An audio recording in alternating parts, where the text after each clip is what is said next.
আসসালামু আলাইকুম সবাইকে, আশা করি সবাই ভালো আছেন। আমি ভালো আছি। আজকে আবার অনেকদিন পরে দুপুরে বাসা থেকে কি আনলাম এটা ভিডিও করতে বসে বললাম। তো দেখি আজকে কি দিচ্ছে। প্রথম বাড়িতে ওই জায়গায় চাউলটার ডাইল, তারপরের বাড়িতে হইলো মাছ ভুনা, আর এই বাড়িতে সম্ভবত ভাত হয়ে গেছে ভাত। তো দেখি। আর বাইরের থেকে এই যে একটা 10 টাকা দিয়ে একটা বড়া কিনে আনছি। প্রতিদিন দুপুর বেলায় ভাতের সাথে বড়া খাই। আর আরেকটা কথা, আপনারা অনেকে আমার ভিডিও দেখেন কিন্তু আমার ফেসবুক পেজটা আপনারা ফলো দেন না। আশা করি সবাই ফলো দেওয়া যাবেন।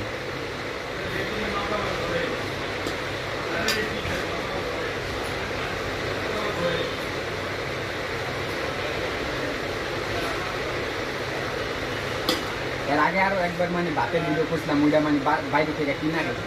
বাইরে থেকে ভাত খুব কমে কিনা খাওয়া পরে, বেশিরভাগই বাসায় আম্মু রান্না করে দেয়, নিয়ে আসে। খাই নিয়ে কীরকম লাগে আজকাল তরকারিটা।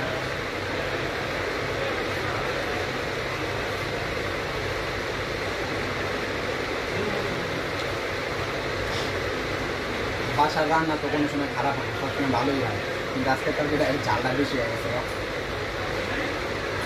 আর বাইরে থেকে বড়া কিনলাম 10 টাকা দেওয়া।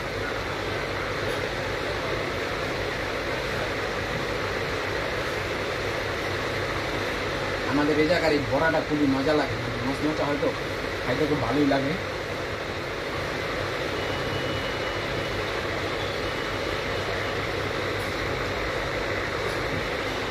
একটা ভিডিও পর্যন্ত সবাই ভালো থাকবেন। আল্লাহ হাফেজ। তার আইডিটা সবাই ফলো করে রাখবেন।